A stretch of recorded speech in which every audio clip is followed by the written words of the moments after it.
Welcome back to the channel. We're Dan and Stephen, a married couple living full-time in our VW campervan.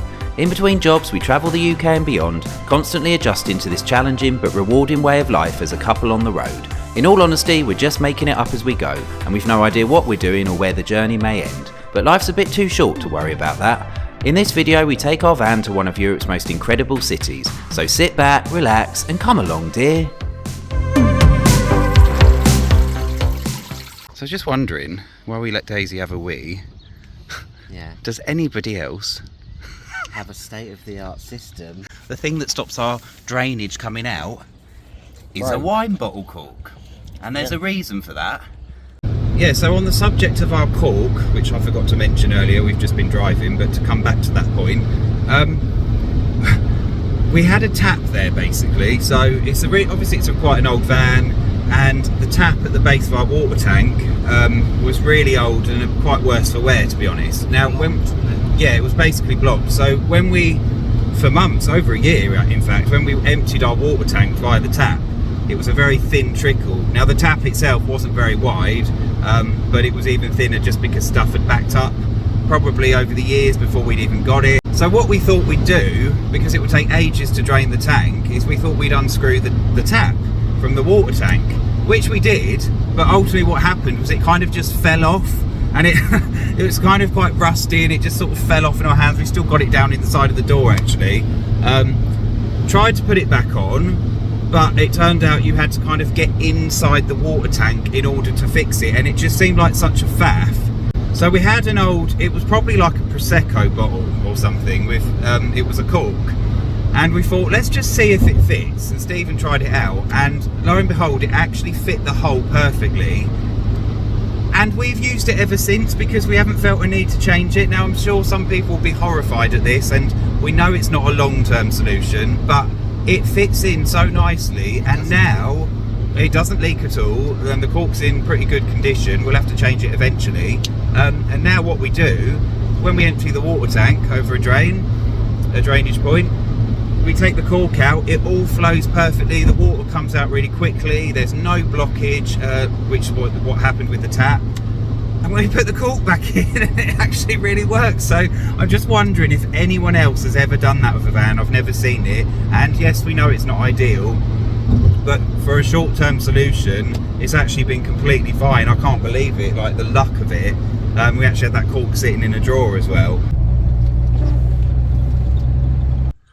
Good morning. So we are in the little town of Óbidos, and we spent a couple of nights here. We've heard that it's Portugal's prettiest town or something. Well, the internet will tell you it is. Now, whether it is or isn't is another matter, basically. But it looks really nice, very, very touristy. It's not very nice today, and we got really lucky because the first day and this day, it's been really cloudy. Yesterday, when we really needed the solar panel so we could charge the laptops, it was sunny. So the gods are on our side. They have been so far for that on that front. And that's it.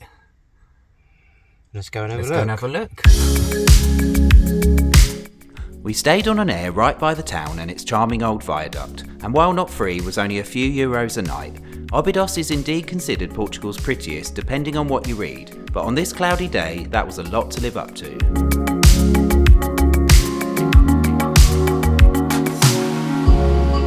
There is a definite touristy vibe surrounding Óbidos, and this can be somewhat cloying in its main narrow street due to its popularity. However, the town was undoubtedly quaint and attractive, and is full of unique little boutique-style shops stocking handmade items such as clothes and ceramics.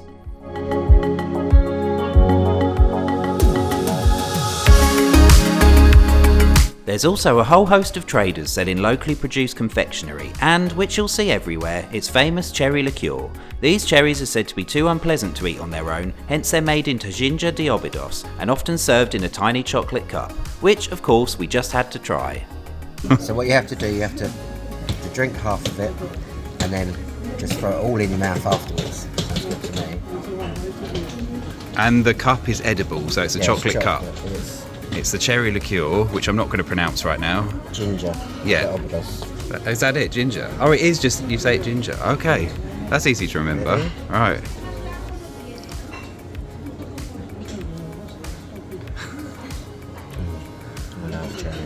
And the rest just goes in.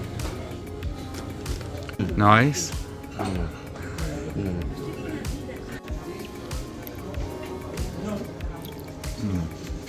that's really nice. Then just chuck it all in.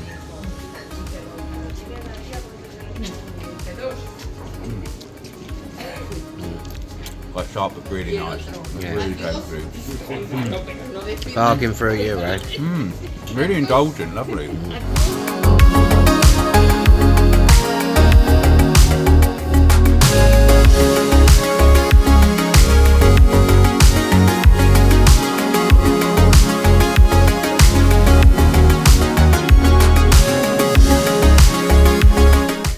And to top it off, there's a romantic looking medieval castle right in the town, and you can walk around the grounds for free, including on the castle walls which encircle parts of Óbidos, offering great views. But be careful if you do this, however, as there are no barriers in places and the stone walls can be pretty high up with immediate drops.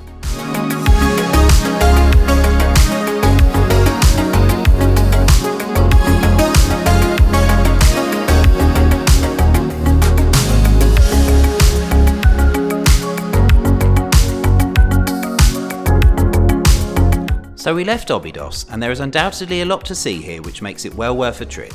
Portugal's most beautiful town? Well, we're not sure about that, but had the sun been shining it might have been a different story. On our way to Porto we had a quick 5-minute stop at Nazare.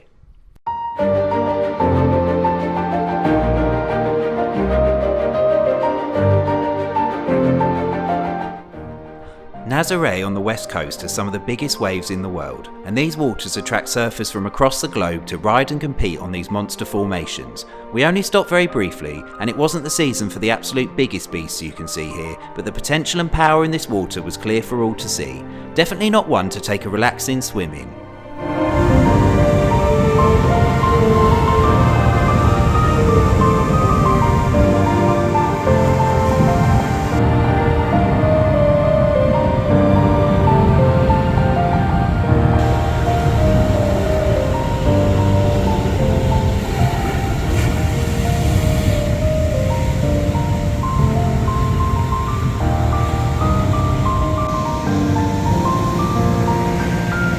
Okay, so that was Nazare, and we are now on our way to Porto. It was just a start at Nazare, so unfortunately we didn't do a proper video. If we did that, we'd stay there for a few days, and we just haven't got the time, unfortunately.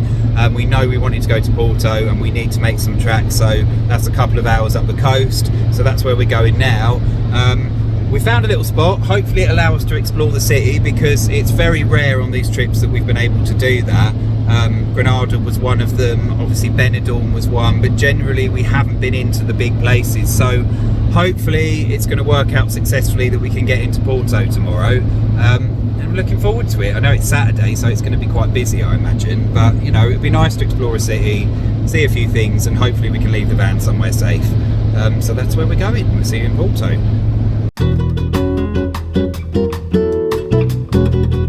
As you can see, there's quite a few vans parked up, and there we are. Our little day is just over there, which is good. Hopefully she'll be alright. We got our tickets. We got our tickets. They cost us €2.55, but that's because you have to buy the ticket and then you'll charge it later. Yeah, so something like that, I think. It's quite cheap. That's just one way. That's not too bad, given it's half an hour on the tram. Yeah, it's not bad at all. We're right by the tram station, which is amazing. So we've just got our tickets, as Stephen said. We're going to jump on the tram, half an hour into Porto, and we're going to go and explore Portugal's second city of sorts. Looking forward to it, and we're going to try something very, very specific to Porto and Portugal today, which we're really looking forward to. And it's been on the agenda for a while, so we'll show you that a bit later on. Yeah. Right, let's go.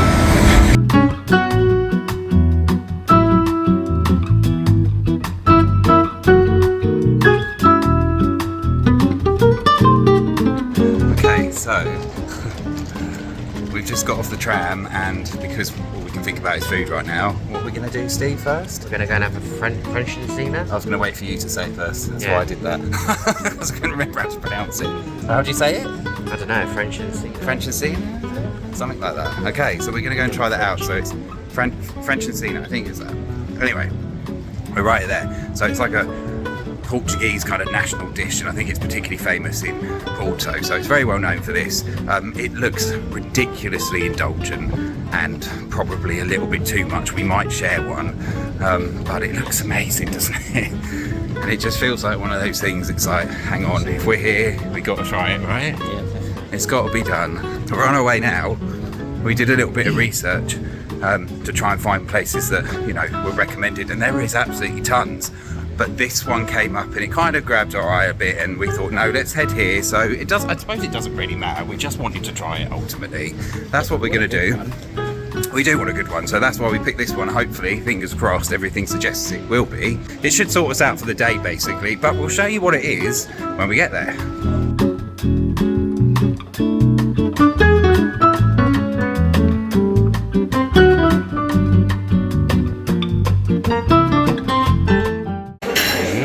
Are you looking forward to this, Steve? I am really looking forward to it. There's loads of people. I don't want to film it because it's people's food, but other people are eating it. I can't wait. Yeah, it's a nice little place. It's a good sign. Cafe Cantarina. Cantarina, I think. Cheers, Stevie. Cheers to beers. Cheers to beers. I don't know if we're going to fit beer in. I don't know either. So this is it. Don't forget the chips. Look at that, man. Oh my god. Tuck in, Stevie. I'm going to try a chip with the sauce first.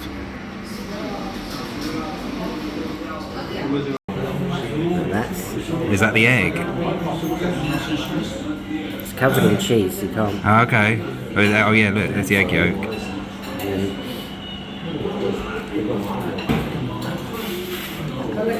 Oh my god. And it's kind of like a tomato-y kind of sauce, isn't it? On the outside. Is that right? Tomato and beer sauce. Tomato and beer sauce.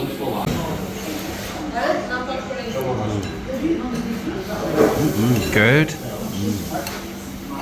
Yeah, this is, I can see why they say it's a good feel for a hangover. It looks good. Kind of come to that in a bit. Okay.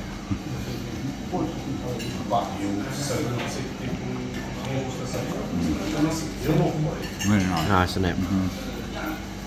It's worth pointing out it comes with loads of chips as well, which is brilliant. Loads of chips. Oh, that sauce is really good as well. Yeah, it's lovely, spicy. Very nice. Right, let's dig in. Right, let's eat because we'll just go cold otherwise. Oh, satisfied. Look, We made it, we did it. we ate a lot. That was lovely. That's got to be one of the nicest things I've eaten. I think so. We did it. We've had it. We've had the Francesinha. Oh my god, it was so good. There is something else I want to talk about later in terms of what's in it and how we don't normally eat that. We kind of made a bit of an exception here.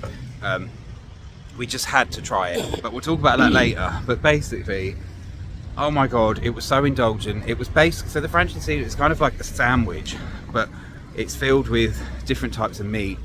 So there's a steak bit in the middle, there's some ham, and it's covered in cheese, which is all sort of melted on the top. And then you can order it in different ways, but we had it with an egg, and the egg was inside the cheese. And oh, it was just perfect. The yolk just spilled all over. But the key ingredient is it's smothered in this tomato and beer sauce. He told me it's a beer sauce, I hope that's right. I looked it up. Okay. So it's a tomato and beer sauce with a little bit of spice to it, and oh my god, that sauce is just so good. You could use, we just want the sauce now because we'd use that in anything like pasta, everything, risotto. Really nice meals out of that. Yeah, so we might actually buy ourselves some or try and make it because it was absolutely glorious. Yeah, really lovely, loads of chips with it, and for the size, and we had 2 reasonable sized beers with it, it was €22. You do need cash. We did need cash in there. I did notice a card machine, so I don't know if our machine was down, perhaps. But yeah, when we went, we did need cash. But €22, or €22.20, for what is 2 really massive meals with the chips and the 2 beers. That is really good, isn't it? Yeah. I don't know which direction we walked from, but it's where we're walking now. You actually pass one that's called something Francesinha or something. Do not be fooled. I don't know, that might be nice, by the way. I'm not knocking that because that could be really good, but that's not the one we went to. It is opposite, and it's called Caterina's, and it's opposite the fountain, and it's a very unassuming little cafe, but there were loads of people in it, lots of locals, and that's always a good sign, right? So Maybe we can put the address in the video. we'll put the address down here. As I'm talking, I'll have put the title as well, so you'll see what it's called. And the lady is so charming and lovely. We couldn't speak Portuguese, and I don't think she could really speak too much English, but it worked, and she was so charming and wonderful. So yeah. Oh yeah, also the waiter, he comes round with more of this sauce. So we're sitting there eating, and he comes round with a jug and he's just pouring more of this hot sauce on. Oh god, it's so if you good. If you like gravy and chips, that's like another level. Yeah, can you imagine? I don't like gravy and chips, by the way, but I can see that's the kind of very similar texture. How can and you not taste. like gravy and chips? Do you know? No, not really. Chips go with anything though. But can you imagine going for a roast dinner back home? And it's so rare, isn't it? Or at least to us, that people come round with an actual. You normally have to ask for more gravy if you want it. Can you imagine people going round with an actual jug, offering it to you? That's what happened in there, but with the sauce, and it was hot sauce, and that. Oh my god, so We are good. absolutely gushing about it because it was that good. Yeah, and we're both stuffed, and we're both going to go walking for miles now to walk it off. I'm full up, but I don't feel like grossly full. No, I don't It's like, actually. it's nice, it's a satisfying thing. But we're going to... Steve's in the road now because we just got separated by this. We're going to go and explore Porto. We're both happy, both satisfied.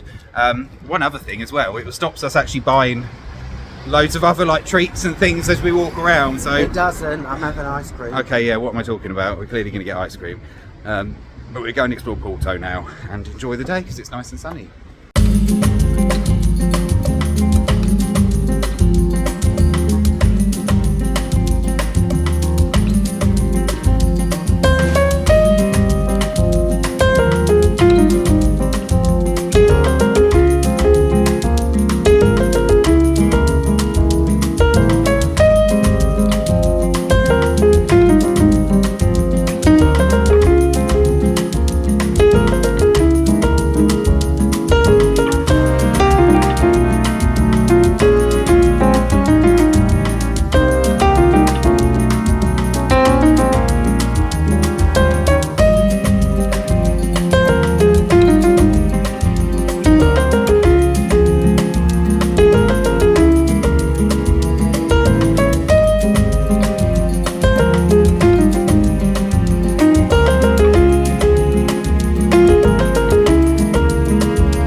Right, we're in Porto, Steve. What do you think? It's hot. We've got the sun in our eyes, but this is beautiful, isn't it? Apart from the crane in the background, but other than that, what a lovely little viewpoint. It's nice. And it is really lovely, the buildings here. Come and see. Come and see. Come along, dear. Exactly. But it is beautiful. And you can get lost down all the streets here. Like, there's so many beautiful tile buildings. Some of them are in a real state of disrepair, but they still look amazing. Yeah, stunning. On that note, you just want to talk it, don't you? Yeah. Bye-bye.